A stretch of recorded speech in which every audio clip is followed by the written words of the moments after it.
morning, everybody. Let me get my microphone adjusted here. And we'll do this and this and this and this until everything is turned up correctly. And now I'm trying to see why I can't get as much volume out of this microphone as I'd like.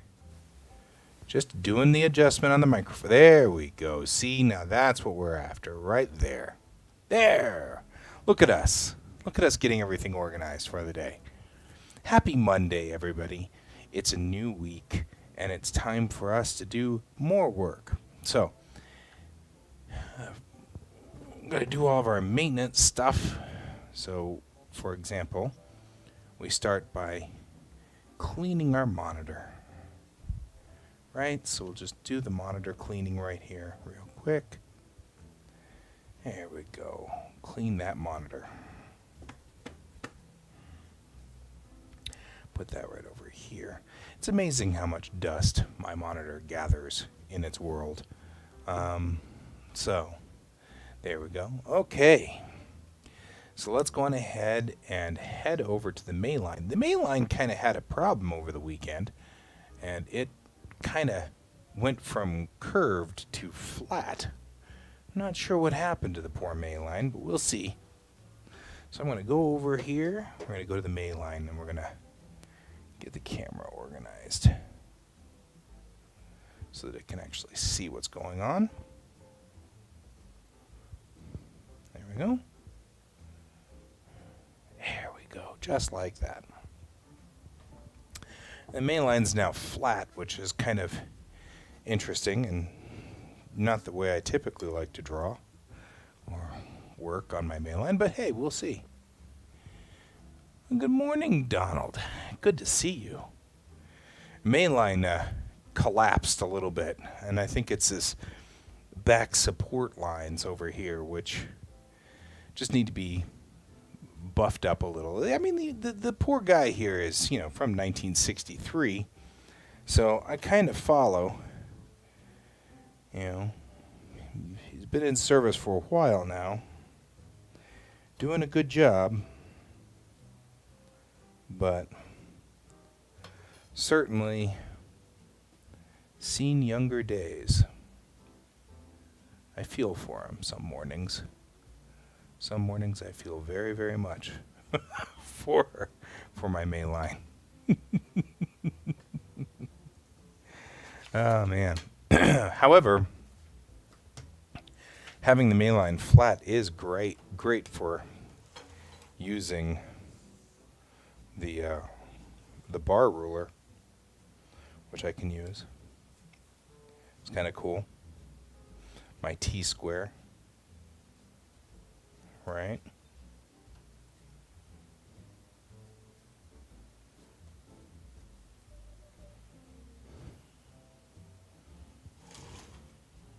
There we go. I feel for the poor desk. Let's get ourselves a French curve. We'll trace the French curve because these are always tough for me.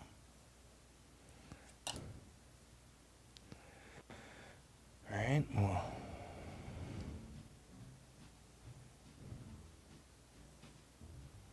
there we go, just like that. All right.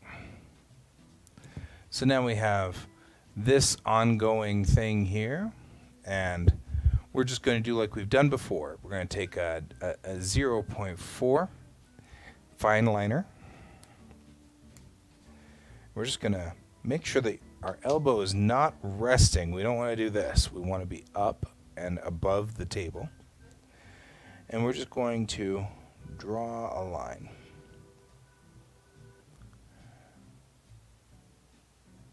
Two, three, four. Do the same thing here. 1, 2, 3, 4. And then we'll go the long route too, right? 1. Long road to California. I don't know why I'm thinking about California. I'm sure that there's some logic behind why I'm thinking of California. I think really what it is I'm thinking of the California class starship, which, that's more likely what I'm thinking about.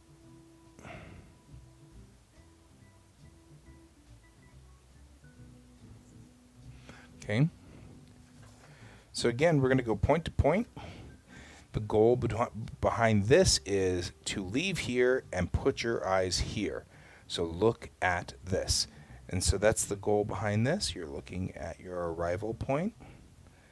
You're looking at your arrival point. You're looking at your arrival point. Okay. And do these guys.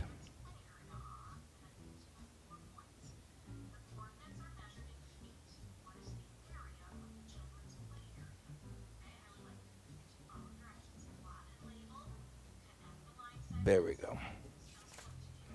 Now we're already moving into it's 12/7/20. It's Pearl Harbor Day. There we go. And there we go. And that's all we got to do for warm-ups right there. So let's move back.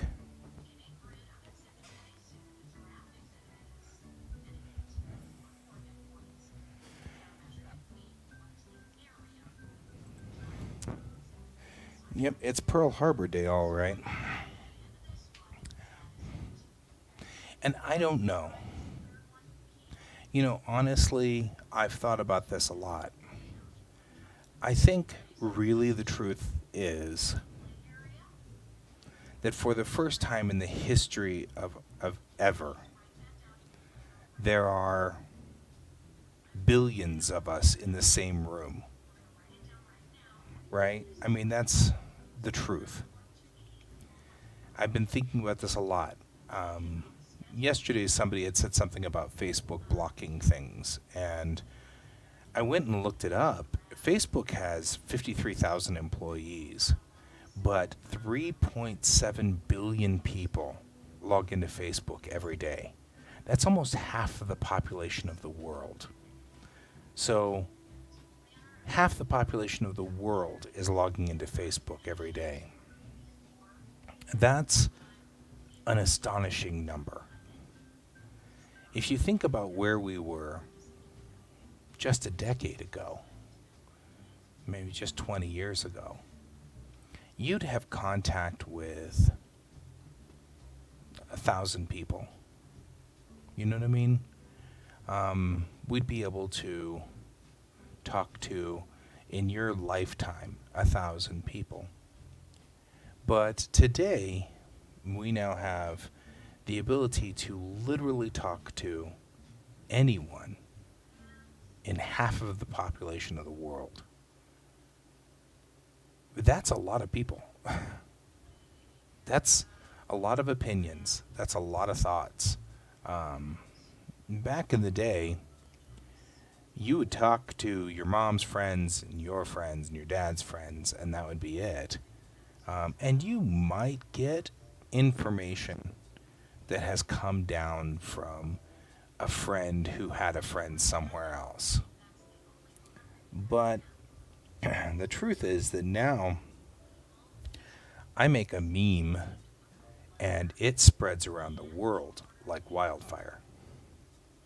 And I think that's a big deal. I don't think people have changed.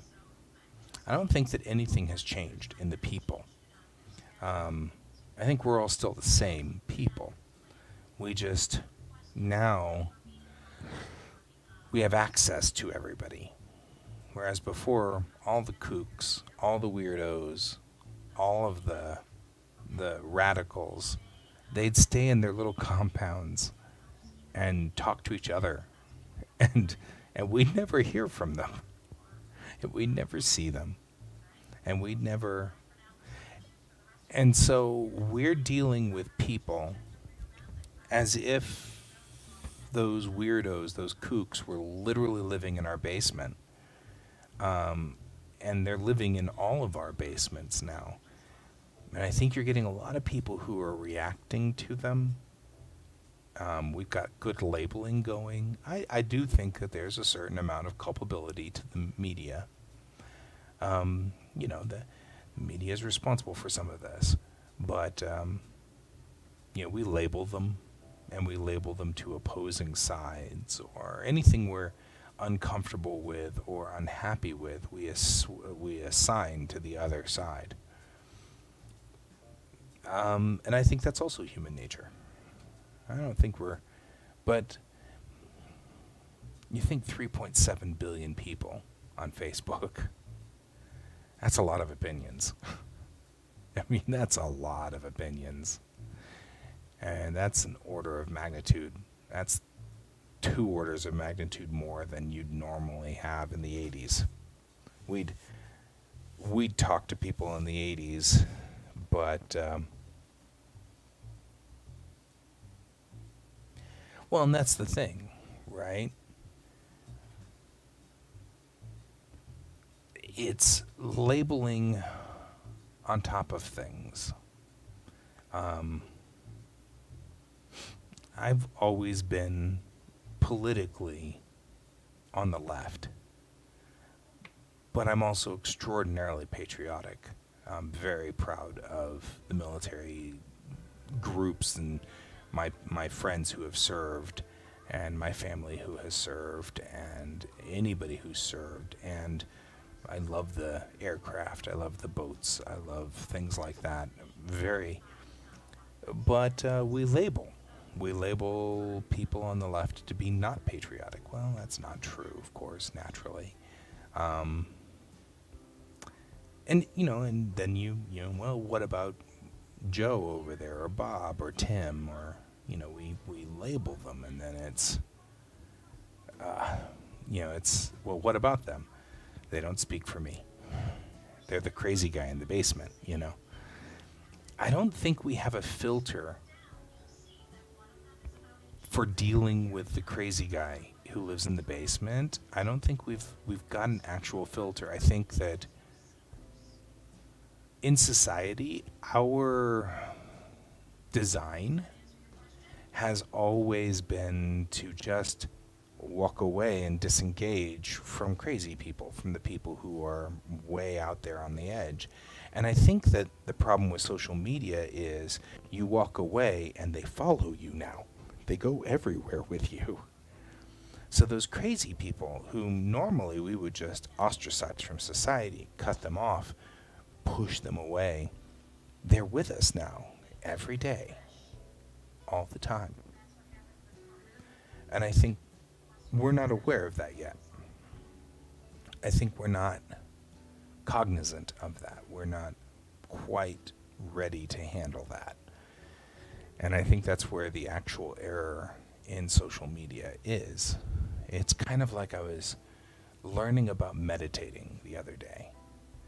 And when you meditate, the concept is that you are not your thoughts. You're an observer of your thoughts. And it's a minor change in thinking process.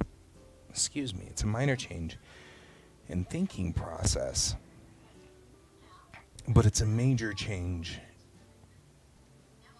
in how you do things, how you can't be blamed for your thoughts now. You know what I mean? You can take your thoughts and dismiss them when they're bad, and take your thoughts and accept them when they're good, and not take your thoughts and go, why did I have a bad thought? What's wrong with me? And it's a jump. It's a jump in logic. It's a logic jump that helps you accept yourself and accept who you are. And I feel like we don't have that jump yet. You know what I mean? We don't have... I do too. I think we're all good. I do think that there are a couple of really bonked people. But I think even with the bonked people, there's a reason. They're not born bonked. You know what I mean? They're not born broken. They need to be helped or assisted, or they had a problem, or they had a learning disability, or somebody abused them, or somebody mistreated them, or something. which caused them to be bonked. And I mean, even society mistreating them. There's an entirely plausible that society mistreats them. I don't know. I mean, the truth is, I think most of us want to do the right thing. We want to do the right thing. We want to get the right thing done. We want to treat our country right. We want to do the economy right. We want to do, you know what I mean? There's a lot that we want to do. And I think we all want to do the right thing. We want to treat everybody equally. We want to, and I think it's funny when I talk about certain things, everybody agrees. You know what I mean? Everybody agrees. We all sort of agree on certain political stances. And then it becomes into that zone where the crazy guy has convinced one side that the other side is like that crazy guy. And the truth is, it's not even remotely. But we can't get rid of the crazy guys in our lives, They're stuck in our basement. I think we need to learn to do that. We need to learn to get away. We need to learn to, just like mindful mentalism, whatever it's called, mentalism, or I can't remember, mindfulness. Mindfulness is the name of it. Just like mindfulness, we need to learn that the crazy people are just thoughts. And we can put them over here. They don't represent the whole. And they don't represent everybody.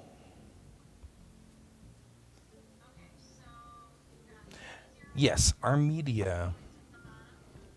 So our media has been telling us what to think since media began. That's fundamentally the job of an artist, is to tell you something that I have seen that you have not, in hopes that maybe you'll see it too, right? I mean, that's at the core of what I'm doing whenever I'm drawing, whenever I'm writing my stories, whenever I do all of that stuff. The idea is I see something and I go, how can I express to you what I'm seeing? And sometimes it's a warning, sometimes it's a fuzzy feeling, sometimes it's, snuggling with your cat. I love snuggling with my cat. So how do I express that to you? And, part of this is that I don't think we ever wanted you to go out and get cats. Especially if you're allergic. That's not our goal. But our goal is to make you understand and feel that cats are good. And if you're the kind of person that eats cats, then please stop, because cats are cool. You know what I mean? And it's entirely plausible that that's really all that we're after. It's not that we want you to go be a cat lover and have 17 cats, but maybe don't eat them for dinner, or something like that. Maybe that's my goal. But media has always been that way. We make it fun for you to read, but especially like Star Trek. Star Trek has always been making a statement somewhere. They're constantly making a statement. They're constantly pushing. But the one thing I am learning, listening to my friends, especially friends who are not the same skin color as me or the same sexual alignment as me, is that the media tells us what's acceptable. And right, sometimes it tells the story, but it also opens other stories. I agree. But I feel like media is there to give us something to work with. But we've always done that since the days of cavemen. I'm sure that the horses and buffalo on the caves in Lascaux, France, were some kind of warning about, don't kill certain buffalo, because if you do, then we can't eat them fast enough. And so, you know what I mean? I'm sure that they weren't just, hey, aren't buffalo cool? I'm sure that some artist there was like, ooh, you know what? If we keep eating the buffalo like this, we're eating 2 buffalo and we really only need 1. We should probably, back off a little. Everybody wants to eat the buffalo's left foot, and so we're killing a whole bunch of buffalo for just 1 left foot, and whatever. And so I'm sure if we could interpret what that was on the cave wall of Lascaux, France, we'd figure that out. But I mean, somebody was saying the other day about George Orwell's 1984, and they said that it was amazing how well George Orwell predicted the observance state, the watching state, the police state. And somebody had said, that's not a good thing. He didn't predict it. He was warning. He was warning us, and we didn't listen to his warning. And so it went down like he predicted because he was trying to tell us to not do that. This is the whole point behind 1984. It was the whole concept behind it. And so I think that that's a lot of what I think people misread, misunderstand what artists are for and what our job is in society. Because I think that that's good eating, but without guns, it's not easy to hunt. No, I think pretty much anything is, made a lot easier by hunting with projectile weapons. Bows, arrows also helped quite a bit. Even the thing that fires the thing you can swing and it throws a bolt, that one's also really good. But yeah, I think that the key thing is that we don't see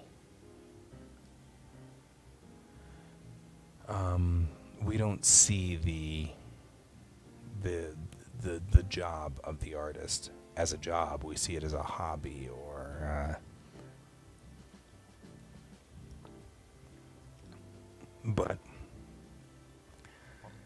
and this is where things go wrong. I mean, you get somebody whose job it is to make a point, they want to, well, I mean, even if you bring this back full circle, let's think around this one. Bring this back full circle. You've got people who are afraid of the guy in the basement. And if you make the artists afraid of the guy in the basement, then the artists go out and write stories about the guy in the basement. And that helps perpetuate this cycle. Because now, the guy in the basement's the most terrifying thing that the artist has come up with, and not the real problems that are out there that we do need to deal with. Instead, the guy in the basement becomes the problem. He's just a crazy guy. You know what I mean? Let him do his thing. Let him be crazy. That's okay. Just a guy in the basement. I keep thinking about this, and I keep thinking about how we get stuck here as a society. And we do. We get stuck here a lot. I don't know. Something to think about. I think our problem is not in the tools. I think it's in our thinking. Nothing's going to stop progress. We're always going to move forward. Somewhere along the line, somebody had to get adjusted to the fact that they were going to get into a tin can and go very, very fast from one part of America to the other part of America. And there was a lot of people who said, you know what, just get rid of the tin cans. because those are the things that are scary and I can't adjust. We're going to have to adjust. Social media is here to stay. It's not going anywhere. And you can switch from Facebook to Beetleblop to Binkyborg or whatever. It doesn't really matter. This problem will still be the same. You're still in a room with 3.7 billion other people. And if you can't filter out the crazy guy in the basement, he's stuck with you. So we need to just learn how to filter the crazy guy in the basement. And especially artists. Because we're the ones who are our job in society, our job as storytellers is to keep the narrative, to hold our culture together, to warn of problems that we see, and to hold what is good about our society together. Even if you look at horror or things like that, that's still part of our culture and part of our society. And it's part of the goal. So we've got to kind of protect the artists a little here. They've got to... Yeah? Well, when I say crazy, I don't mean geeks. Because we're crazy, but we're crazy in a special, lovable way. Right? I'm talking about people who... the Chicken Littles that are out there. Everybody has a Chicken Little. Right? I mean, we all have a Chicken Little somewhere in our world and in our society, in our group of friends. We've got that one person who, it's COVID era, and so they've already had COVID 22 times. They didn't really. They probably just had the sniffles. But to them, it's super dramatic. And they've had COVID 52 times already. And even though they were quarantining and staying in their basement and locking the door and sanitizing everything, COVID still managed to sneak in the windows. Whatever it is, it's worse. It's worse for them. And those are the people whom, when I say crazy, that's kind of what I'm talking about. It's not a bad thing or a good thing. It's a thing. But these people influence, right?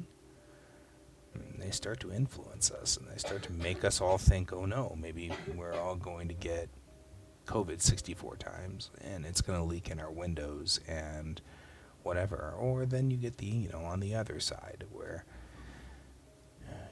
people say, well, that person's crazy, but then they go too far to the extreme. That must mean that COVID doesn't exist. And, you kind of end up with that. You know what I mean? And that's also kind of crazy. So, it depends. It depends on how you look at things. But either way, that individual is an influencer, and it influences us. I think that's kind of an important thing.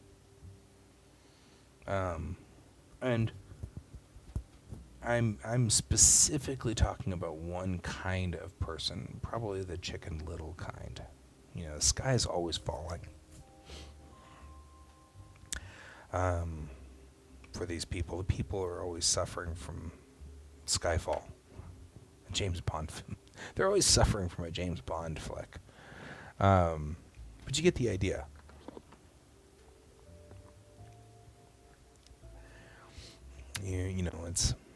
I feel like that's what's going on. I don't feel like it's worse than it ever has been. I feel like a lot of us are honestly remembering Pearl Harbor, and I think that people don't remember that there were dissenting opinions in America at the time. There were people who didn't want to get into the war. There were people who were mad at the government for getting into the war. There were people who believed that the war wasn't happening and wasn't real, and that it was some kind of fantastic money-making scheme by our government to get us to make more things. And they didn't actually, I mean, these people didn't believe in the seriousness of this war until we started seeing casualties.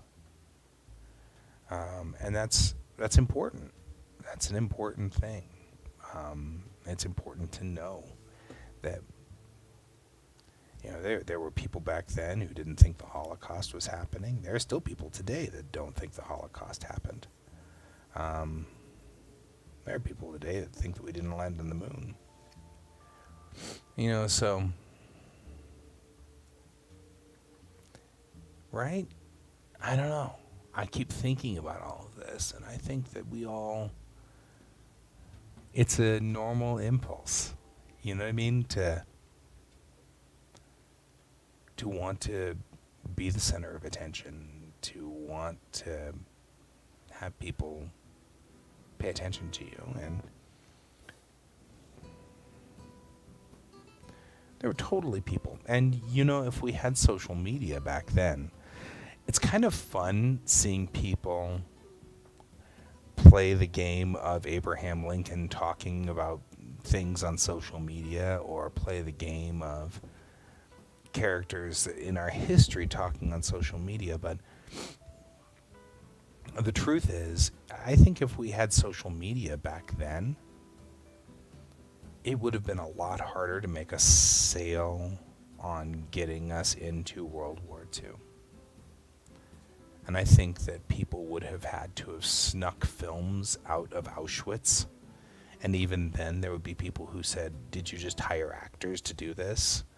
I think that we would have labeled, and I think that we would have done the same thing. Yeah, because we need to learn to filter. We need to learn to filter. That's what needs to happen, is we need to learn to disregard that and look at the core piece. And, you know, and we need to do that. That's what I think. I also think I haven't drawn yet. It's been 30 minutes. So let's go ahead and switch over. I'm working today on an illustration for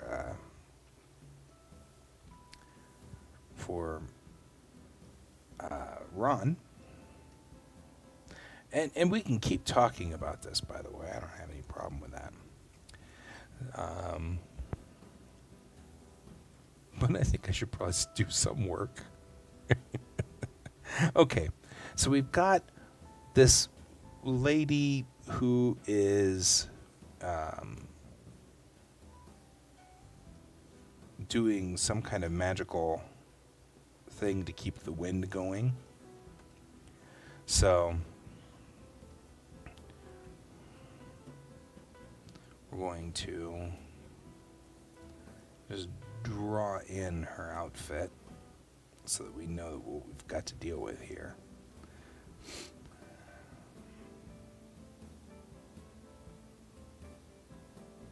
Yeah. Oh, yeah. If we'd stayed out of World War II, things would have been a very different. I mean, I'm watching right now Man in the High Castle, and I find that to be intriguing for the very same reason.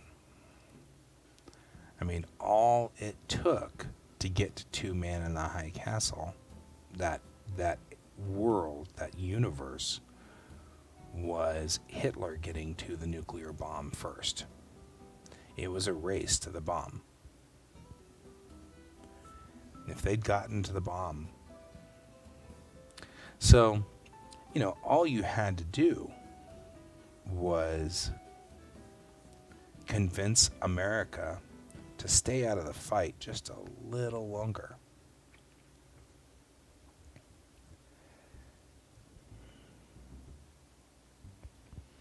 So we're in steampunk on this one. So she's steampunkian.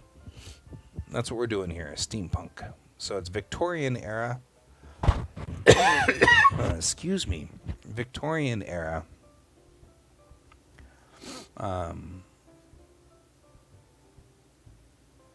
So her clothes will be Victorian era because we're steampunk. The style here is very steampunk.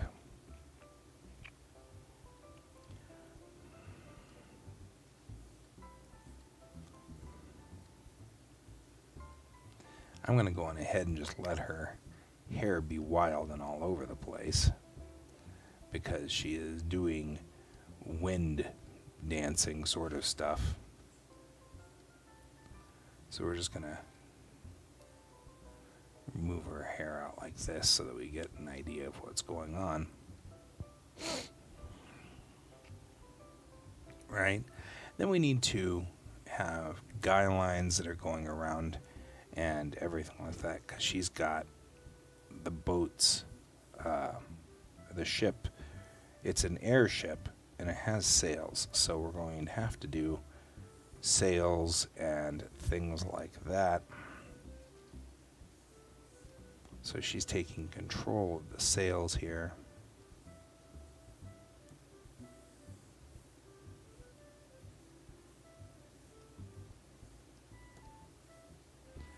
There we go. Like that. I'm just going to have a whole bunch of sails going all over the place here and indicating that she's just making, boom, and when she does, the sails start to whap, get into place. Because the storyline has the ship becalmed.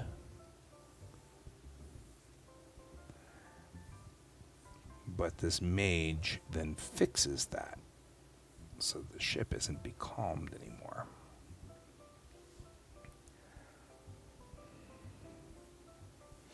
There we go. So we're going to go like this. We're just going this way. I am suffering from allergies today like there's no tomorrow. So I apologize for the coughing and the sniffling and all of that. It is pretty brutal. And luckily I haven't gotten my sinus headache yet, which is usually really brutal and unpleasant. I don't like it at all. So, all right. And she's just pulling all of the wind together.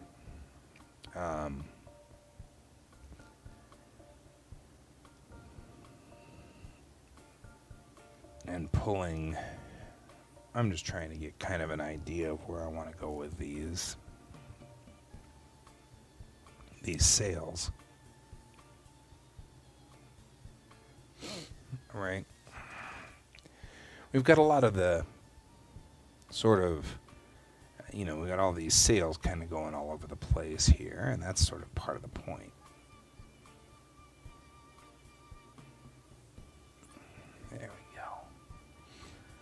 Sails, her skirt's out and about too. So we're going to do that. And she'll have underskirts. And then we'll do that, because it really needs to be more like this. And then her little skirt's going like that. As she goes out there. Probably not a good idea to be wearing a long dress if you're a wind dancer or whatever, but hey, it's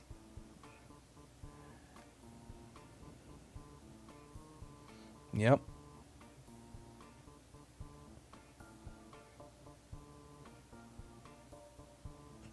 Well, I think that the concept behind the Man in the High Tower is not that we had the overwhelming firepower. We beat Germany without the bomb. We didn't have to bomb Germany. I mean, the nuclear bomb fell only on Japan. And that really was only because Japan wasn't going to back down until literally everybody was dead. And that was ridiculous. That was a ridiculous fight. And so, I mean, the Man in the High Tower, the concept behind this is that Washington, D.C. being nuked completely stops America's forward process and allows it to be captured. Whereas if you were just to do basic firepower and keep America out of the fight, then we would have just been fine. Nothing would have changed for us, but Europe would have changed, right? All the stuff that had gone on in Europe would have been completely different. The bomb was only critical to the Man in the High Tower, which requires sort of a concept of having America fall during World War II. Sure. That's what I'm saying too. I completely agree. No argument there. Even without the bomb, Germany would have won without us in the fight. But Germany could not have taken us without the bomb, I guess is what I'm saying. Or maybe they could have in the 60s. You know what I mean? Like with time down the road. Yeah, I think that the bomb played a key point in Man in the High Tower, which I find fascinating. But I don't think that they could have easily taken us in World War II without the bomb. So it was a race for the bomb in that instance, because I do think that Hitler was keen on putting a bomb out there for us. So, okay, so this is where I'm going on Helios 6 at this point in time. I'm actually going to just do the roughs, because I don't want to get too far into this and then go back and recheck and make sure that there isn't something I'm missing. But I feel like this is a great point to stop at, so I'm going to go ahead and save. And then I'm going to switch over to the deck plans, which is what I was also working on. So over the weekend, I have made the Kittiwake version 2. So this is a newer version of the Kittiwake, which is cleaner. Since the Kittiwake was the first model I ever made in Blender, it had some serious errors that needed to be dealt with. There was some unpleasant screw-up pieces involved in it that were not any fun. So I had to go through and fix it. One of the things was that I had mapped it as I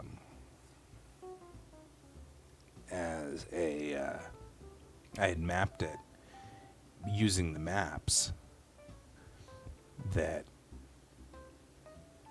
the way I had done, I guess it's kind of hard to explain, but the way I had done the UV mapping was rough at best.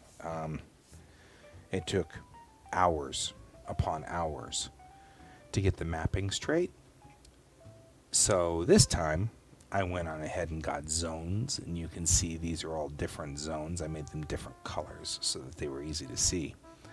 The top is green, the bottom is red, and the sides are this deep blue, so that whenever I UV map it and I unwrap the object, I can unwrap it by section,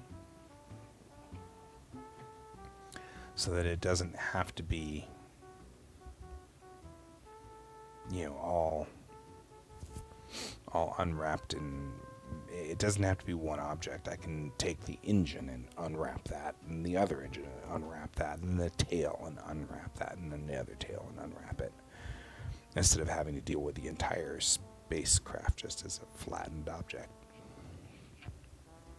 But the one thing I did this morning was I went through and I filled the interior sections with actual 3-meter decks.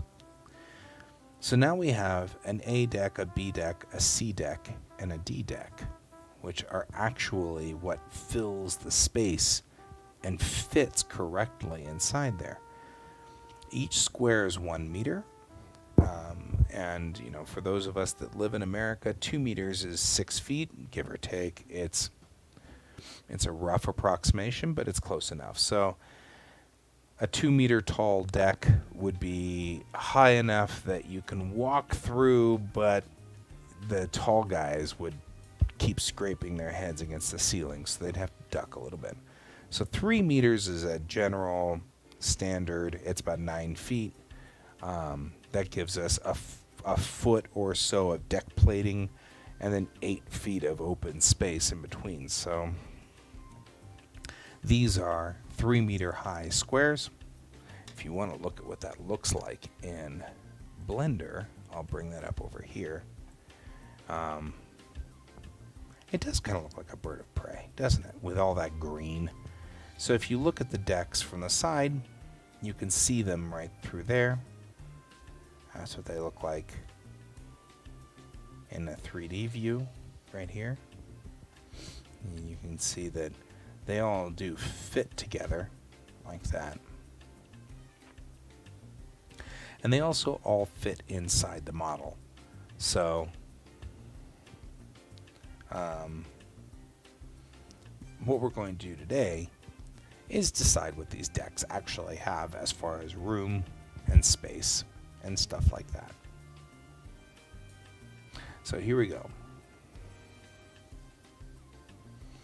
On a deck, right up here, I can already see that right at the beginning here we're 6 meters wide, so it's still pretty big. It's not a small deck. So each square here represents, as I said, 1 meter. So we're going to just put that along there, and we'll start there.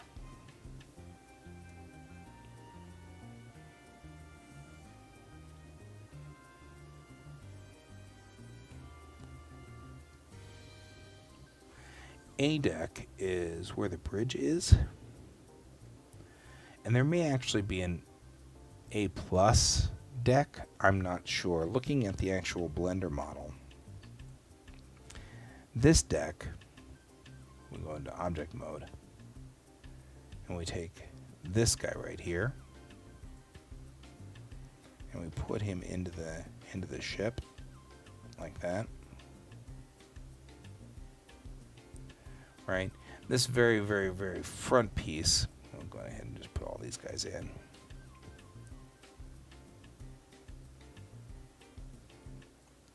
Because I've done my bit there.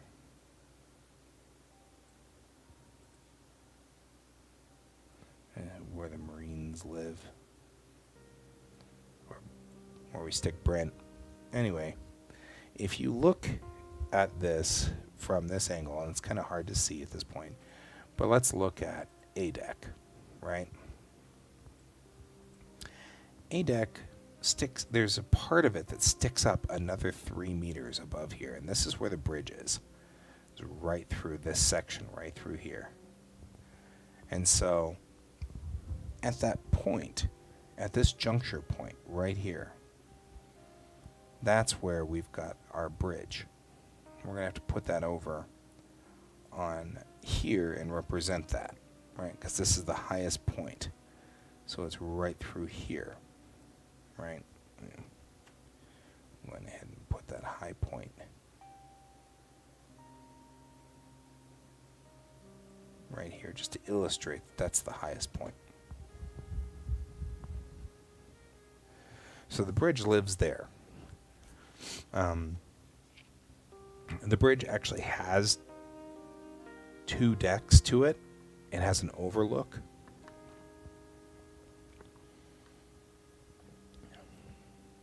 Yep.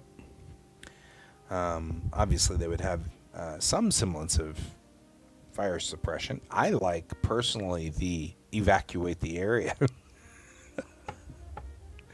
fire suppression system. Open a window. Work.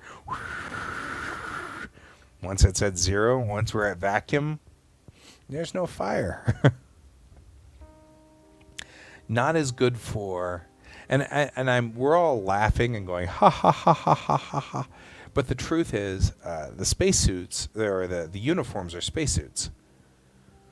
So I mean, all of their uniforms can be sealed by 3 clasps. You clasp this together, turn this and this, and it puts a little like shield over your head and over your hands, and you are safe to vacuum for 45 minutes to an hour. So the truth is, the most ideal situation for putting out a fire would be to evacuate the room. Drop it to vacuum, right?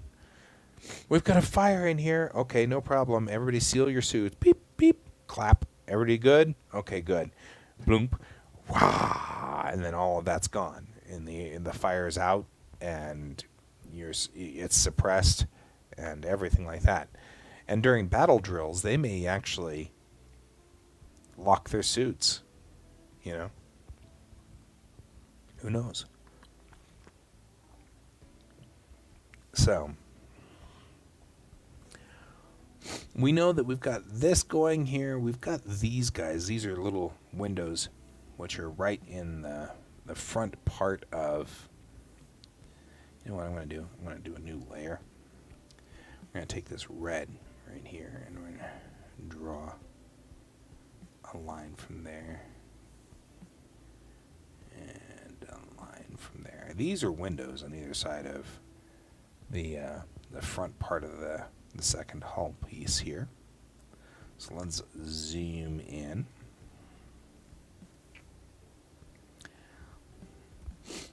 What we're going to do, we're going to indicate that there are windows there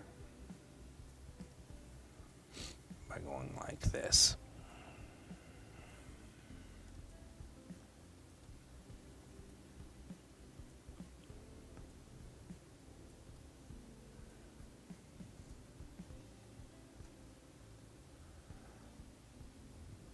So, and yeah, of course they would have bulkheads that, right? Well, and it makes sense, right? I mean, that's a logical thing. Some kind of,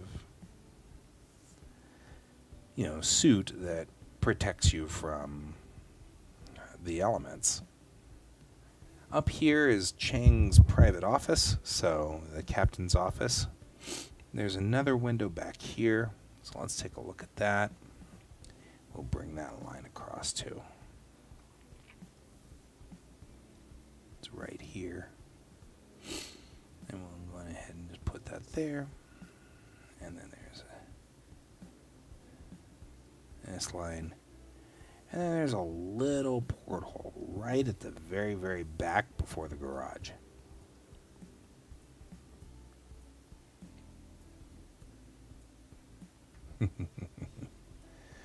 I haven't, it's my whole thought here is that there's all kinds of cool stuff that sci-fi comes up with, but there's a certain amount of practicality to all of this. I mean, we have to think about effectively the sailors in the future here. What are the sailors having to suffer from and deal with? So we got these windows. We're just going to put in a window right here. That's that porthole. That's that porthole. And then we've got this window, which is great. And this window, that's great. And part of the reason we have to do this is I'm going to use these deck plans to build the interior sets as well. And so I want to make sure that they are accurate, because if you're walking down this hallway, I want you to see that there's a portal out there.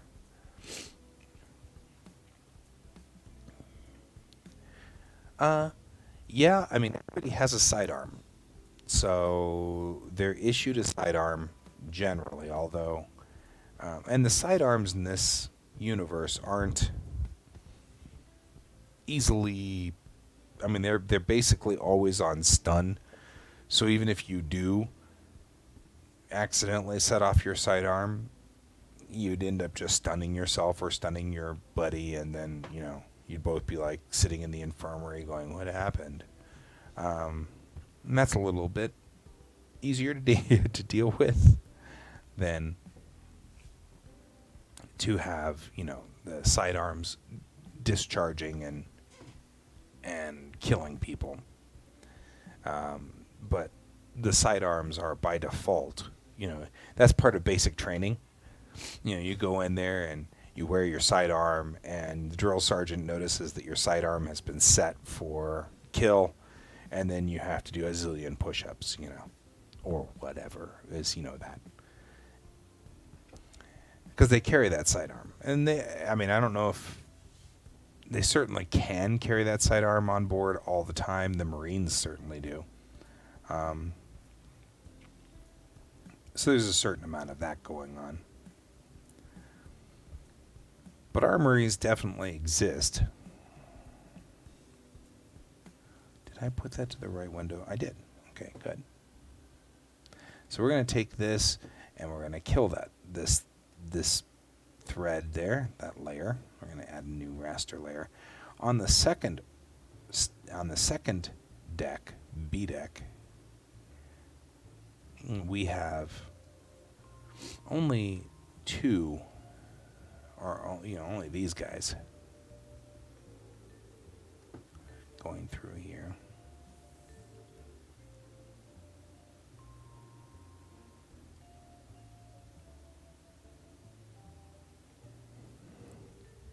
A workshop, art room, a hot tub.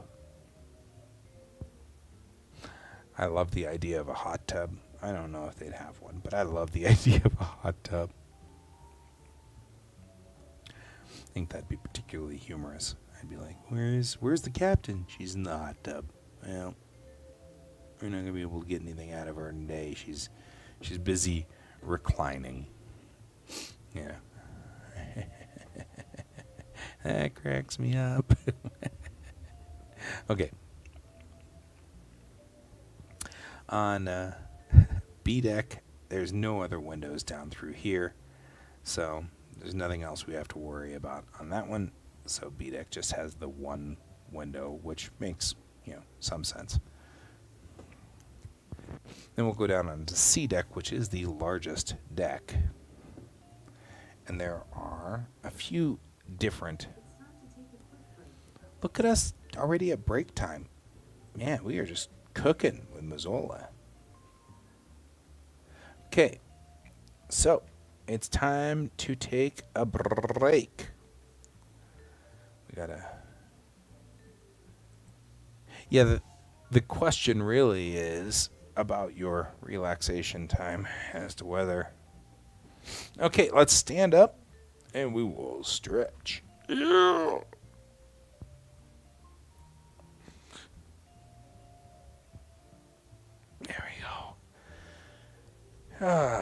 Shake out arms. We don't want those to. And go for a little walk. We can walk around for a minute. Go over here. Come back through here. Noticing you're not standing up and shaking out over there. We'll go over here. Open these curtains a little bit more. Look how pretty it is outside. There we go. What a wonderful day. What a wonderful day. Okay.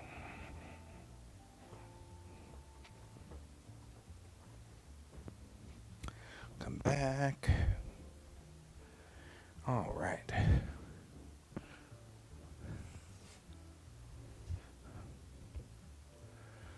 No holodeck tech yet. Let's get back in here. Now, taking a look at this,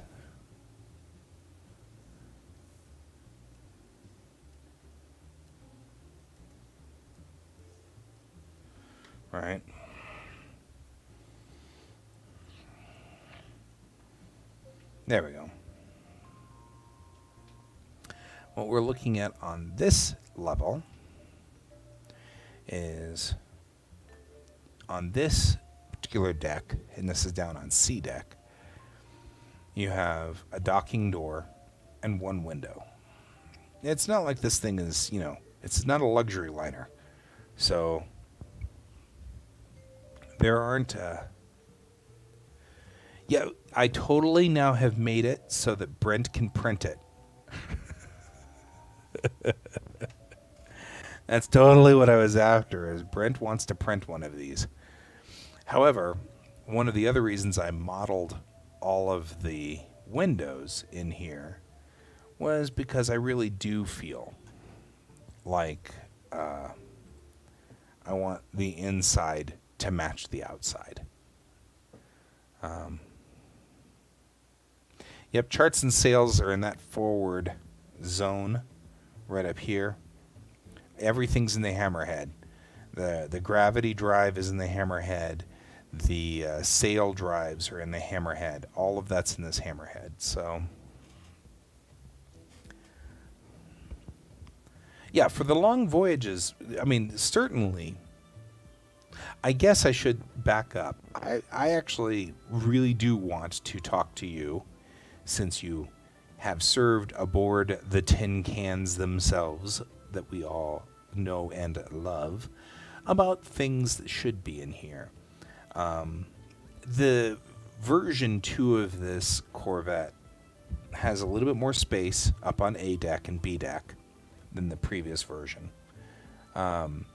So we've got more space up there to do stuff and more things. I also feel like that down here on D deck, that's got it's got an exit door on the front. If you look under here, that's an exit door for exiting out, like a walkway plank coming out to the ground when it's landed, so that's not a problem. This is a docking door for docking with space stations or other ships, docking rings and things like that. That's what this door is for. So moving right along down the line here, we've got to do one more raster layer. Take our red line here, and we've got just this window, which is right here, right?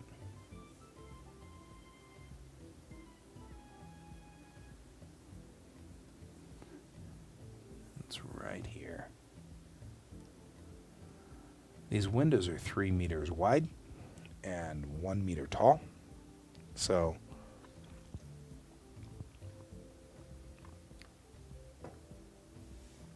we can easily do that.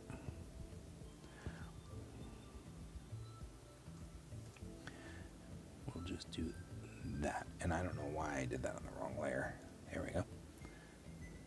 There we go for this guy, and for that guy. And we'll come back to that in a minute, and we'll draw around those and stuff like that so that we can get that, but I want to make sure I've got that under control. The next thing is that docking door on the front.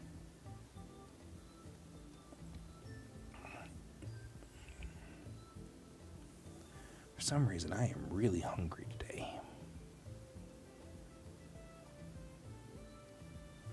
There we go. And the docking door is also 3 meters. There we go.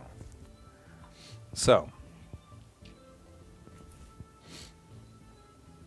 one of the other things that I really want to do at some point here is I'm going to put that in there like this. Then I can get rid of this guy. And that's where everything is. One of the things I really want to do at some point is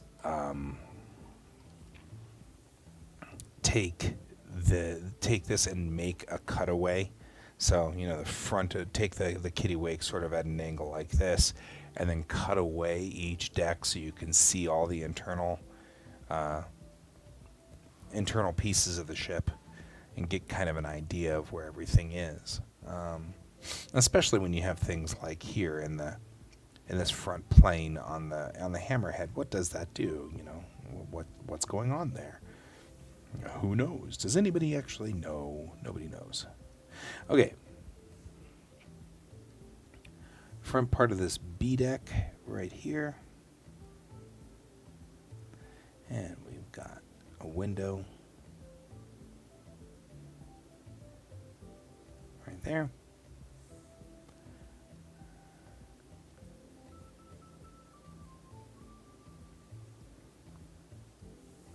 Right. And then we can just head on back.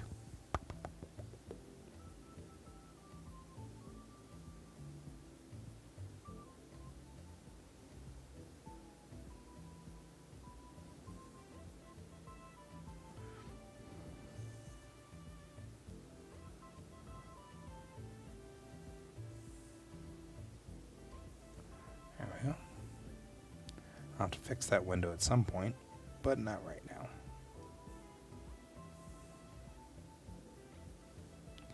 Now back here in this after section is the garage, and it holds one of the communications. Yeah, all of the communications is in the upper. Well, there's a couple of things going on for communications. Yeah, that's the garage. Now the question really is, do we need real escape pods? And that's the next question we'll have to kind of think about. Not because I want to kill my sailors off, obviously. But they have fully functional spacesuits that they wear every day to work.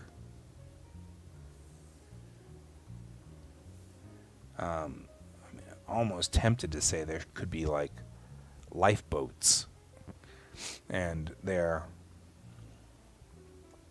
more like Mae West's secondary helms right in the front. So you have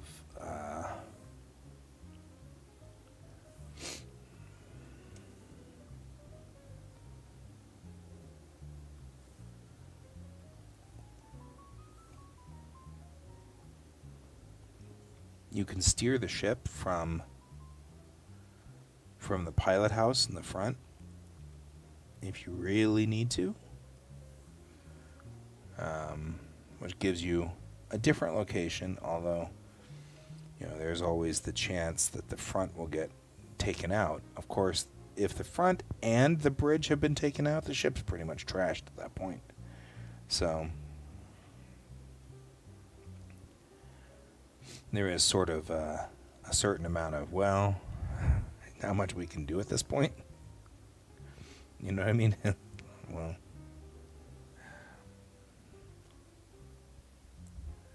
yeah. I mean, obviously you can't re-enter atmosphere. That's a good point. You can't re-enter atmosphere with your spacesuit. That's not going to end well. I'm just saying.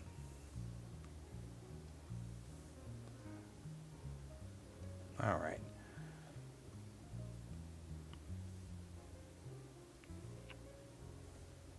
I think you're saying as well, it's not going to help much. Now this part's going to have to be fixed in some way or another.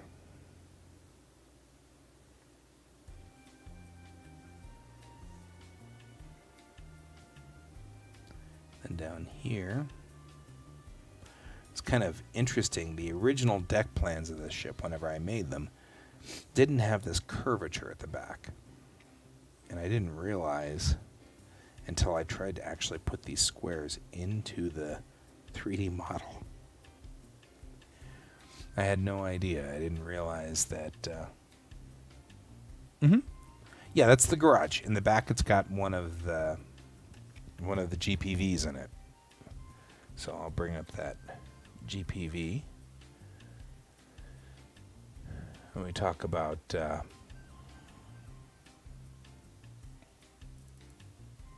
Doo-doo-doo-doo.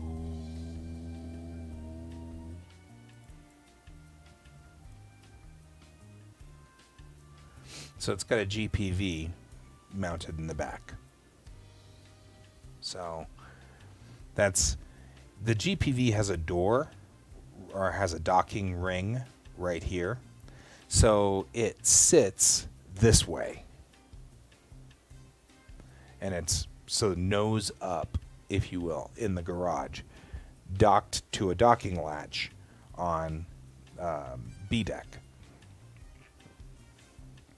And so you can get into that and deploy it.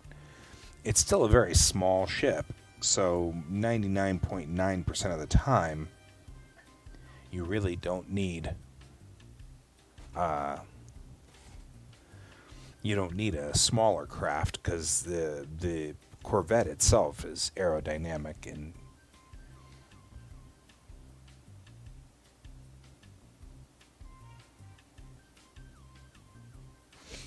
so it is the smaller ship for the task force. And actually, that's exactly what happens. A larger ship, like a destroyer, or a light cruiser, or a heavy cruiser, they'll attach to the top of them and just sit there and piggyback. Especially since their gravity detection system on the Kittiwake is relatively small. These fins, that's what they do. They detect gravity because the gravity will move faster than the light signals from an opposing force. So if you have an enemy ship in system, the hole it makes in the system, the dip that it makes in the system will be picked up by those gravity sensors before the light from the ship travels to you. That said, you can pick up better things with bigger gravity sensors. And the gravity sail on a destroyer is the size of the Kittiwake. Actually, it's like 2 times the size of the Kittiwake. So, or this Seabird class Corvette. So the fact that the Corvette has any gravity sensors at all is fine, but the truth is the better option is for the Corvette to sit on the back of a destroyer and then have the destroyer come in, search the system, make sure the system's good, dispatch the Corvette, and then the destroyer can move on. So the Corvette itself then carries one dispatchable ship, a shuttlecraft, in its back garage, which is usually in hard vacuum unless it's being maintained. The garage just holds in hard vacuum. So we do need to, though, place the door, right? And that's going to be right about here. We need to place that.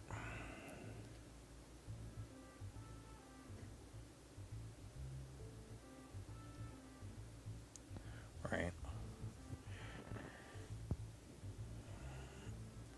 And we'll give an exit door as well to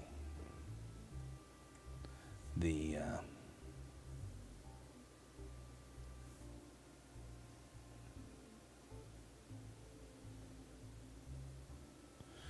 garage. So this is the docking pod.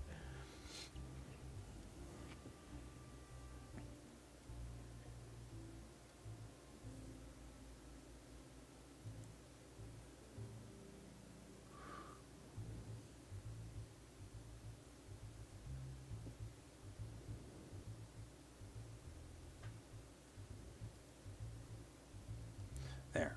So the garage holds one. Hang on real quick.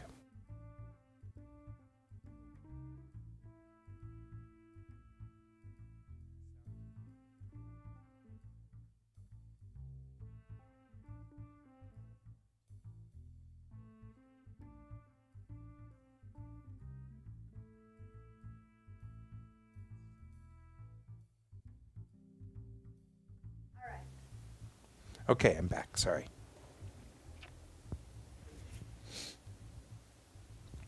On a destroyer, you can have up to 3.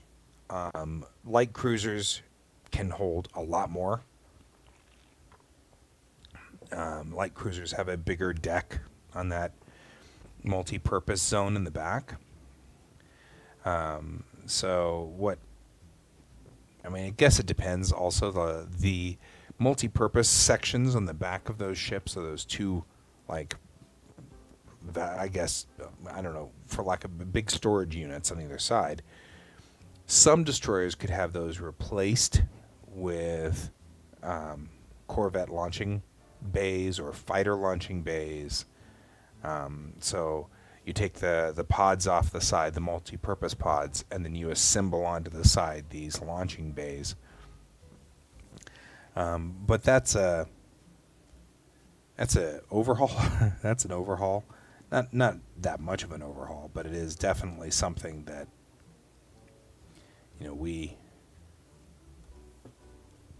you'd want to be careful with. Just cleaning this up here. There we go. And now it is most definitely. Let's take that back to there. There we go. We're just making this look better and look cleaner there.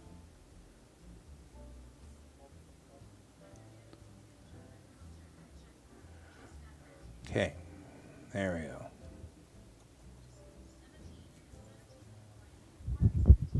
So, yeah, so I mean, it depends. I mean, it depends on what you've got. You could probably put a bunch of corvettes and fighters and everything like that on the back. Okay, we're going to come over here, and we're going to put in this door up here.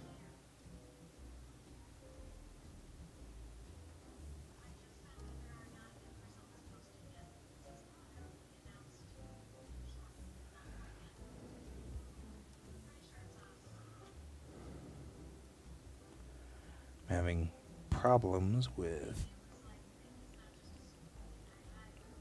something. There we go. Okay. There we go. So now we've got the primary doors, exits. This is the lock system to hold a GPV in the back. No matter what happens, you're still going to have to get into the GPV and power it up and everything like that.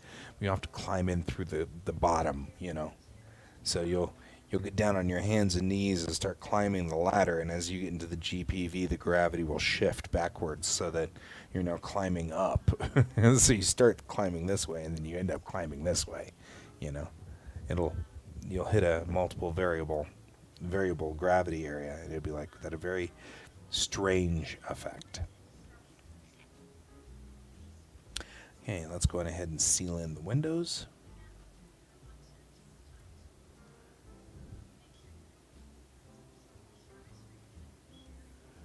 All right.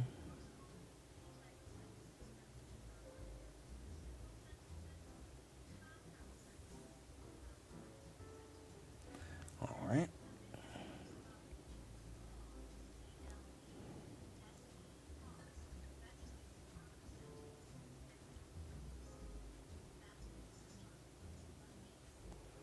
Putting in those windows. These little portholes in the back.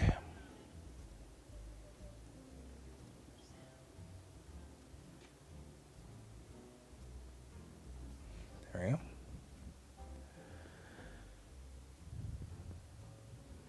go. So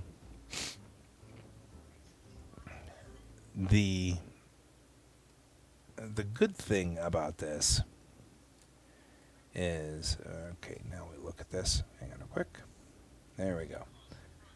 I need to do the front piece here, but that matches this front piece on the front part of the...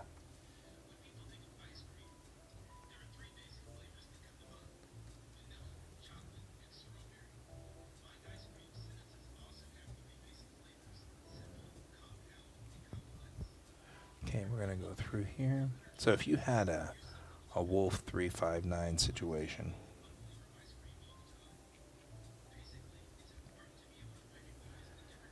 the you could bring in a ton of support depending on how the loadout was on the ships. So if you had, for example, most of the time, hang on quick, I'm just putting in the indicator to indicate that this is where this window is. Right. But yes, there's definitely a logistics mode for these guys where they can come in mass. But they don't usually do that because we're still, at least at the beginning of the story, in a Cold War situation. Again, the original version of this was to be similar to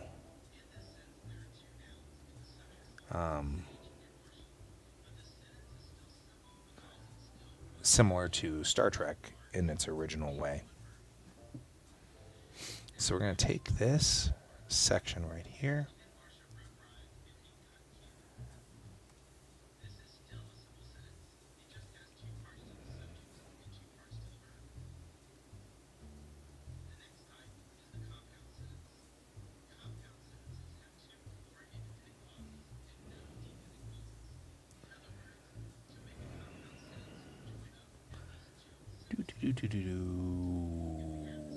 Boink.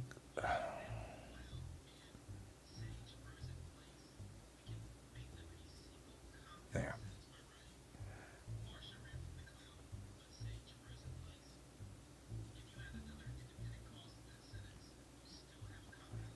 I'll line that up there because we're going to be cutting.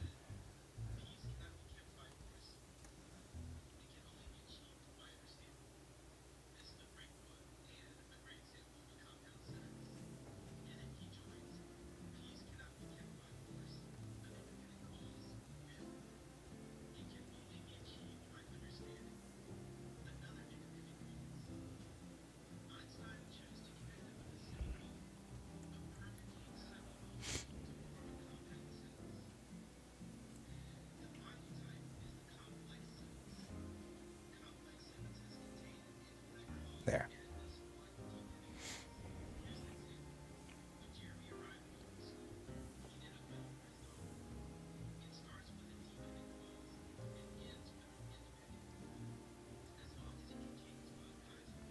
There we go. Now we have at least the back, or the structure of how this works. And this is the pilot house in the front. Very important room. And I had originally placed all of that stuff right through here, but now I'm starting to think that all you'll really need in that center section is just a room of which you can open the door and throw the little switches, you know. You don't need all the controls. The control rigging can go up above the room and over the hallways on either side and into the hammerhead where the actual equipment is, which is the point of having hammerheads.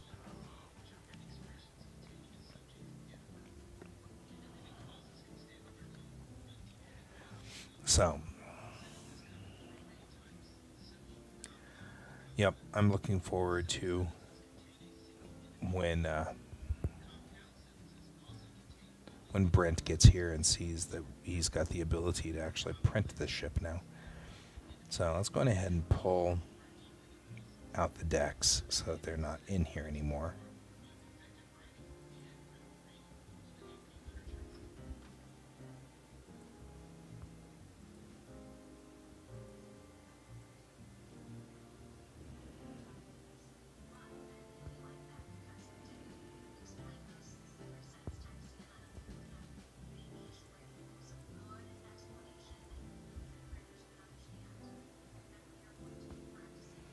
There we go. Yeah, he'll be happy. He gets to print it. He's been wanting to print it for a while, but now it's got windows.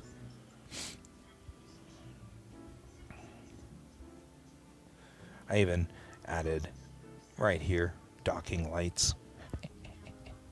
I'm all excited about the docking lights. But there we go. Okay, so now we're looking at that. We're looking at the different pieces of the hull. Here are the things that I know will be here. So right up front up here is going to be, we're going to go on ahead and, first things first, we need to kind of decide what's in some of these spaces.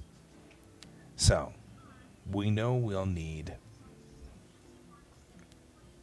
Chang's office up front. The bridge is going to have to be critical, and that's going to be through here. The question really is, how much space to either side are we going to be allowing?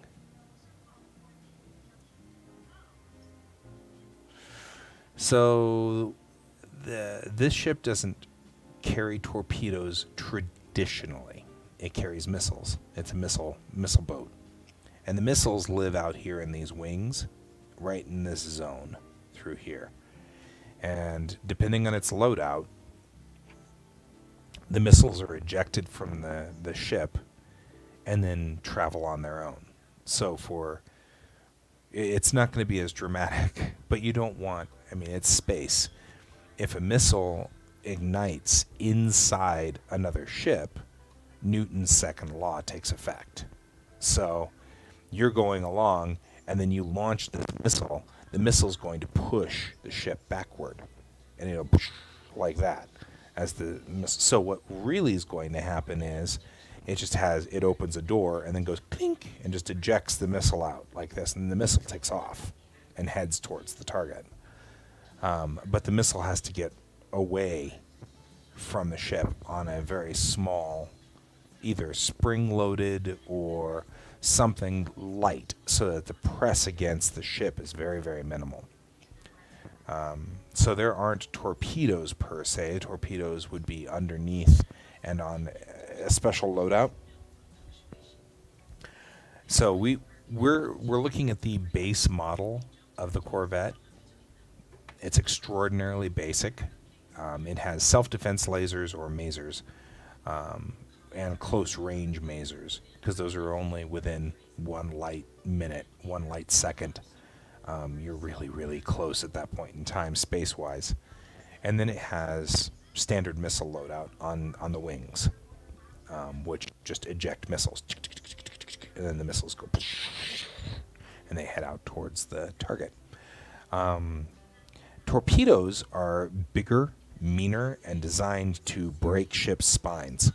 So they're huge. They're about the size of these engine nacelles, and they'll sit underneath in the Corvette's underbelly.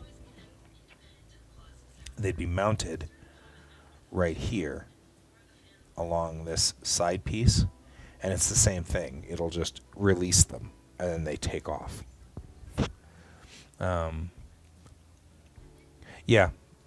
Really, the truth is, it doesn't really matter how you do it, not really important how those weapons work, because the magnets it wouldn't matter. It's the same thing. As soon as the magnets reverse and you have a field pushing, it's going to push the ship away, because it'll push like that. So there's not a whole lot we can do except to just gently give them a little bit of a push out the door. The good news about that is, as long as the missiles have power, you can be completely waylaid, and your power plants can be off, and you can still do damage, right? Because all you do is slide open the door, and some dude stands in the missile bay and just picks up a missile and throws it out the door, and then takes the next missile and throws it out the door, and takes the next missile and throws it out the door, you know? So, I mean, you know, it's kind of rough because the missiles are heavy and they've got a lot of mass, but you could just slide open the door and then just and start pushing those missiles out, you know. So then you wander in the next missile bay and push that one out too. And then you have, once the missiles floating above the ship's hull, then they can ignite and head in to battle. So, you know, missiles are great. Zero-G missiles rock. But it does mean that the missile bays are embedded in the wings. They're right in here. And the door just opens above the wing. And then pop, pop, pop, pop, pop. Yeah, I was just thinking a spring. You know? Oh, or just a hydraulic jack. Tink, tink, tink, tink, tink. You know? Tink, tink, tink. Off it goes. You know, you could have a manual launch for the system. Just go out there and open the jack arm and ding, ding, ding, ding, ding, and off it goes. Close the arm, you know. The little launcher will just do that, and then the missile will just whee out and you want them to fall clear of the gravity towers on the side, the gravity sensors, the tails, if you will, because that will be part of this. But then once they're out, they ignite on their own, and then, you know, you can't fire missiles in hyperspace because computers don't work very well in hyperspace. Computers think slowly, very slowly. They think even slower than, not you, they think even slower than human brains. So you actually can outthink them in hyperspace. So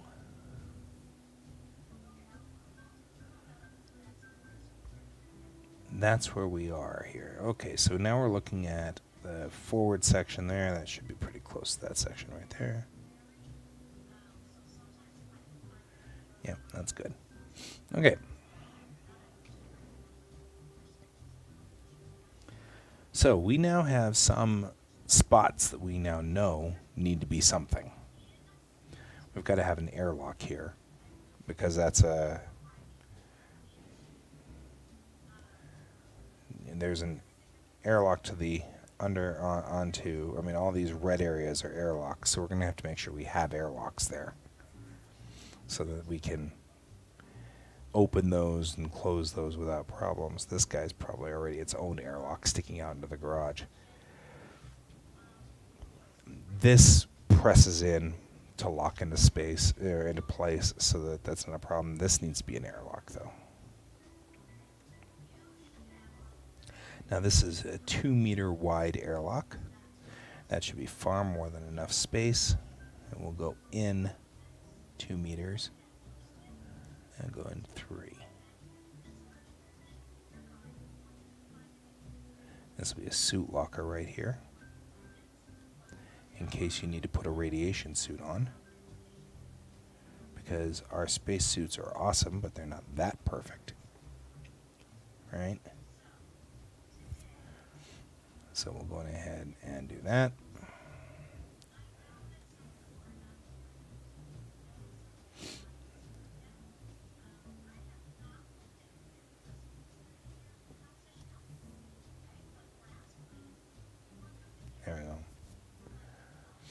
So that's the engineering deck.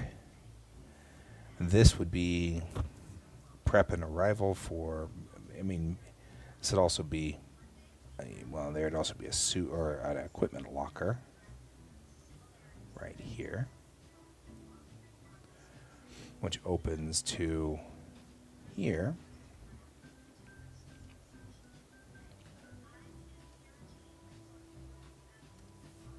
Right. So we'll put a door there and a door there. There we go. Now, this equipment locker opens to the garage. And there actually probably is another one on the other side, would be my guess. I'm actually very irritated that right now Photoshop has become a pain in the butt.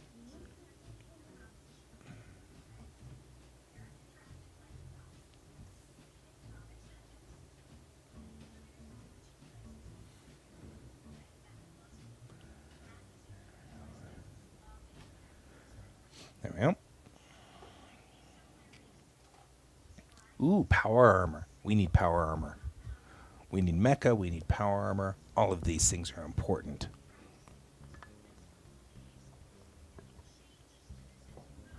Okay, let's think about this here. Standard corridors on a ship. How about 2 meters? 6 feet, we think? We think that we want to go less than that, 1.5 meters or 4 feet. Well, what do we think? I know when we're dealing with subs and stuff like that, the corridors are really narrow, but even on carriers, I mean, those corridors are really narrow. Do we think we should have probably larger corridors so that whenever you're in power armor, you're not like crowding inside there trying to kind of keep your corridor, you know? The Marines coming through, make a hole, makes a little bit more sense if your corridors are bigger. You know, you can get against the wall so that the Marines can get through. What should we do? I mean, these are all things to think about. Kind of pondering that myself here, kind of wondering. I'm going to go on ahead and call this an outside locker as well, with a huge double door. So these are lockers on either side. I think that there would be a suit locker here. It's where you keep the keys, because you need the keys. I'm joking.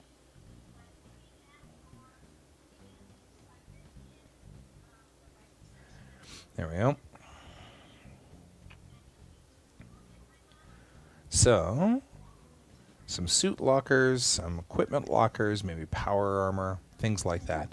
We need to remember that these doors, I mean, there will be wheels right here and right here, so, you know, because it's going to be sitting up there, but this is how you go out and repair it when it docks back at the docking bay, and, you know, the captain's been flying it through an asteroid field, and it's all beat up now. You're like, thanks, guys. So we're going to have to have things like machine shops and stuff like that through here, replication shops and things like that on the back of the deck.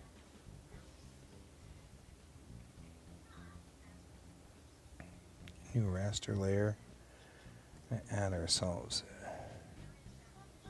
This is a 2 meters square.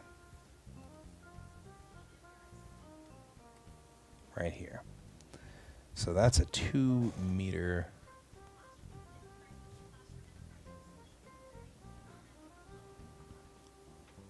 Yeah, like through the middle. I mean, we're dealing with a huge door right here. It's 8 feet wide. That's an external access door.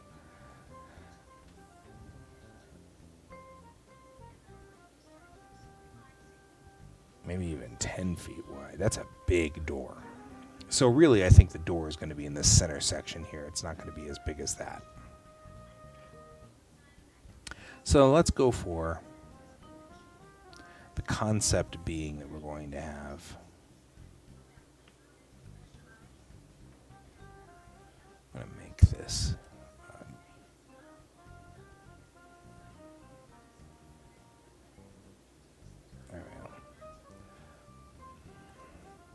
Doesn't need to be perfect. But we need to know whether our hallways are going to be 2 meters there, which I think they will. Now, should we have this hallway going that way? Probably. Where? You know, you look at that and you start to realize this ship is a lot bigger than we think it is. I mean, that's a dude laying sideways right there, you know, in the hallway. So you could definitely have that happen a lot easier. So, okay.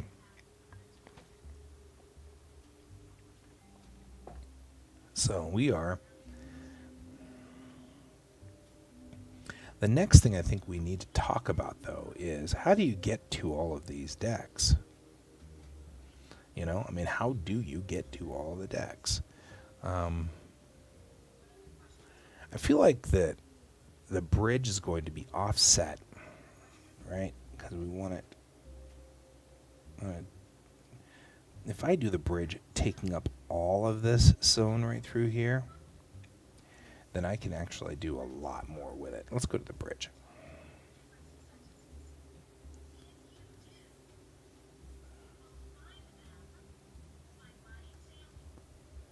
Okay.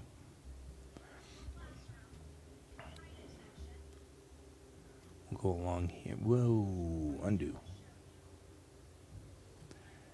Make this work.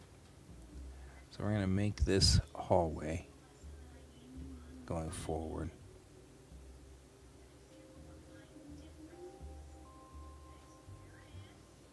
Right. So here's the...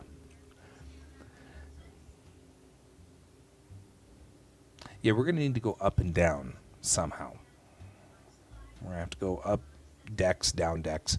Now, in space... In space, I just feel like that the turbo lifts will just be null gravity. There's no gravity here. We just don't put gravity in, right? And so probably what you'd have is a shaft that just goes through all the decks with ladders on either side that you just kind of grab and just kind of lazily drift down. Because I think that's probably what would really happen. You know, thinking about that. So, let's talk about it. What's contiguous between all of these is going to be right here, is this after section of the bottom of the...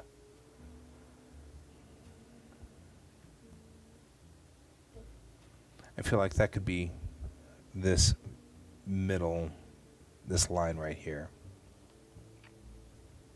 Right? I mean, there's no real reason for us to do that. There we go. The cross-action stairway right there. Let's give ourselves a new raster layer.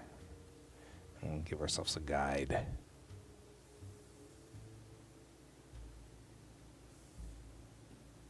There we go. Right? And this would be dead center on this guy.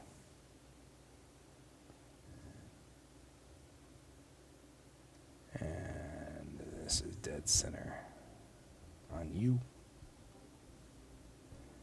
And this is dead center on you. And this is dead center on you. There we go. Yeah, like a lift. Well, so here's the thing. In order to follow procedure properly, they have to turn off their gravity when entering a system. So, you know, they've got gravity rules on using artificial gravity because you can't cause a gravity shadow.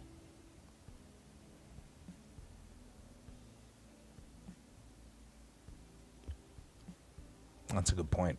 That's a solid point. What if it was, say, 8 meters? No, just 4 meters. 4 meters and ovaloid shaped like this, so that it's 4 meters and you go up here and down here. So it's still 6 feet. So it's a 12-foot access way. It'd be 12 feet across, 6 feet deep.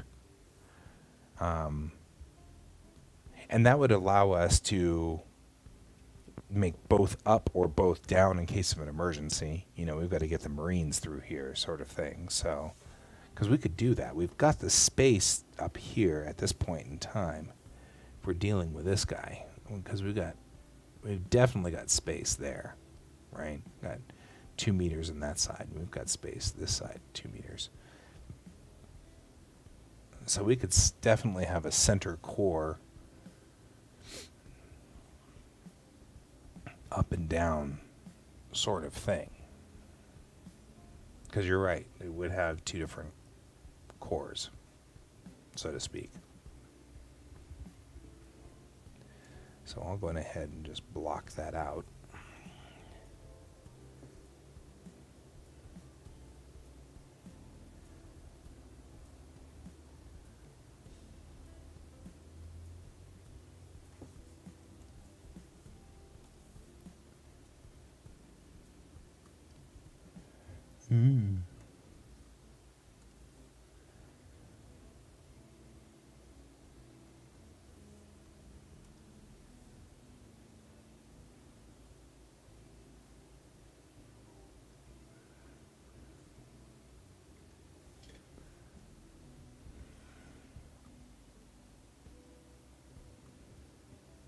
Front and back of ship access. You're probably right as well as that.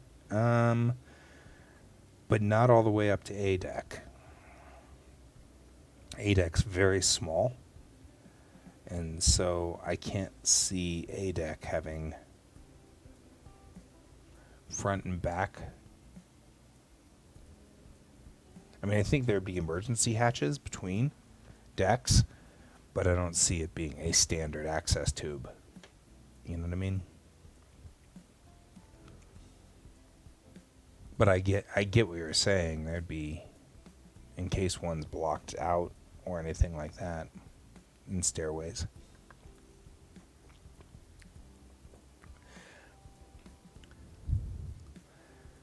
A deck is going to be complicated because there's a lot going on in A deck. We've got to figure out how to deal with all the things that are happening up there. That's all the command stuff. I mean, that's where where the flag is. So, I mean, it's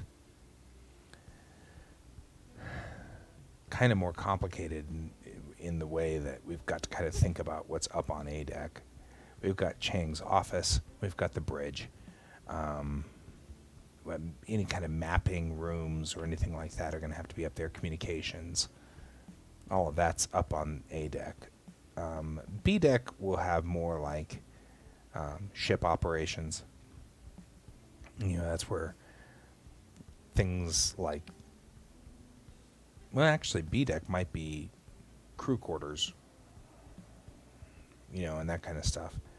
And then C deck would be ship operations, I think. And then D deck is deployment, Marines, your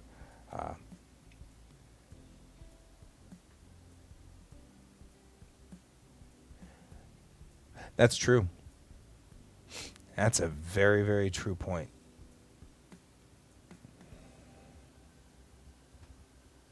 If you have just one elevator up or down, of course, that's, you know, that's the classic problem with Star Trek ships too, is that they hold the line at the bridge turbo lift. They lock the turbo lift down, and then the bridge is stuck.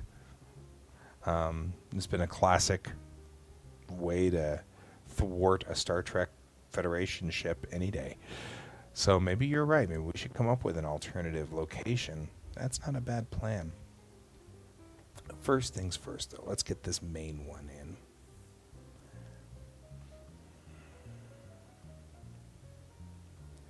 There's also a lot of angle on this. These these decks represent a flat wall with a flat, flat floor. And they're not representing the actual angle of the hull, which is on the outside. It's entirely plausible.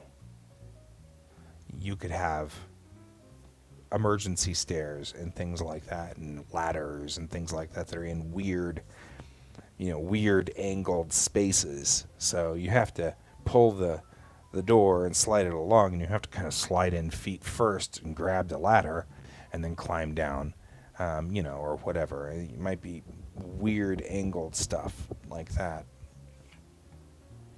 I know that forward here in this zone, it's actually right up here, is a stocking area where things are kept, storage and things like that, because the angle right here is just too it's too steep to put an actual living space in there, because you can't get 3 meters, right? It's angled like this. That could have an exit down as well.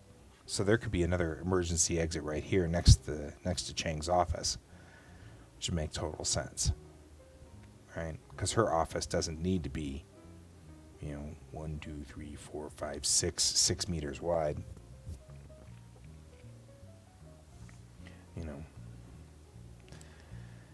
Or it could be, Chang can get anywhere if she wants. She's the captain, so maybe that's not a bad idea.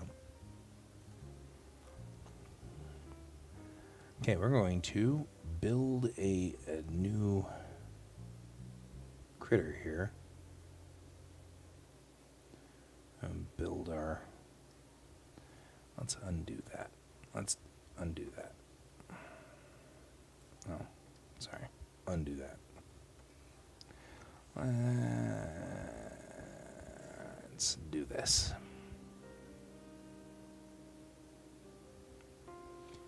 You were from the center before, and now you're not.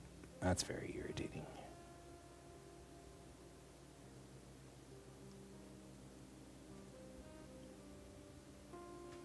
There we go. And then we'll take you, and we'll go between the two like this. And this will be our new... We'll duplicate this layer. And we'll take this guy and move him to this spot. And for the here end now, we're just going to do this. And then we will duplicate that layer. And we'll move.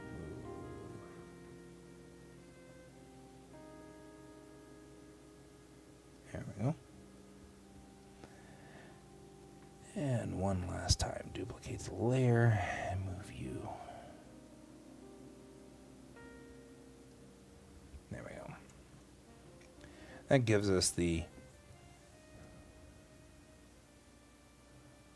Right. But this is her office. I don't know if I'm going to put her quarters up there. I guess her quarters could be on deck, on the A deck.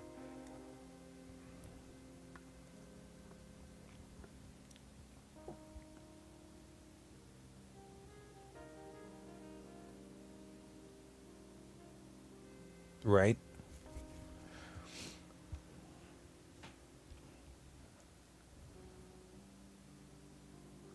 That's where she hides her whiskey. We're just saying. Because that's a thing. Unlike Tilly, who's like, that's not a thing. This is a thing. This does happen. She hides her whiskey. It happens. That's a thing. And we know what that is. Oh, that's my crossbar. Let's put you up here. And then turn off everything down there so that I can make this all one big happy layer. turn that back on, turn that back on. Okay. Now, we have our down zone, whatever you want to call it. Captain's Whiskey. Okay.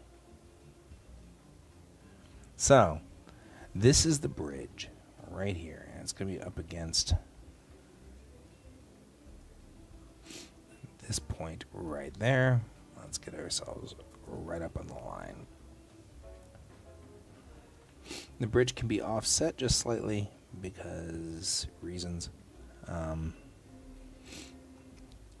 This also would allow, well, no, I don't want to allow direct access to the bridge from that tube for the same reasons that you were just talking about. 1, 2, 3, 4, 5, 6, 7, 8, 9.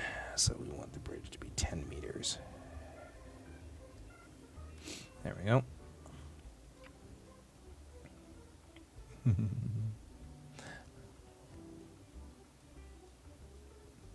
All kinds of stuff.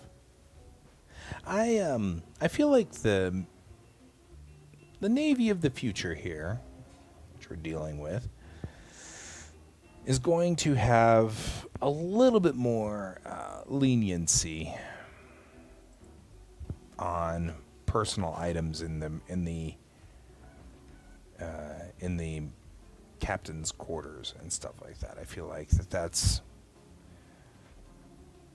not something that we'd find, unacceptable. The captain can have her trinkets, widgets, if she follows the pathway of Captain Cochrane in my original Tamerlane. Then she's got books in there. It's bookshelves.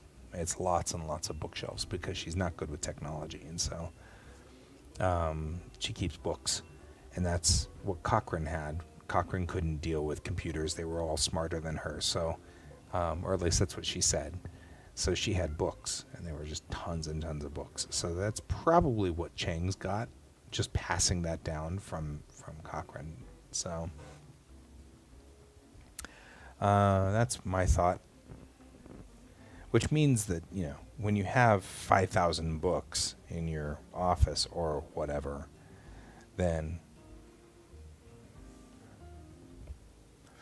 they can bring anything on their ship, but you can't see it. That's funny. Yeah, think about Kirk, right? He had little doohickeys. You know what I mean? He had doohickeys everywhere. I don't know. I have to think about it. We'll have to think about what Chang puts there. You know what I mean? What does she put there? Okay.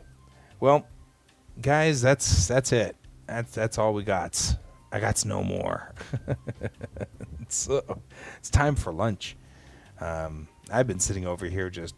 My stomach's been growling, so I'm sure that everybody else is too. So, hid stuff against regs. Yeah, you're probably right. Got to keep the ship shape in Bristol fashion, right? So, okay. Well, thanks for joining me, Donald, and thanks for helping me on this. We'll continue on, and we'll continue on with building of the ship as time goes on. I probably will have done a whole bunch of stuff by tomorrow, so we'll discuss other things too. So cool. Have a good day, and remember to keep your eyes on the stars. Bye.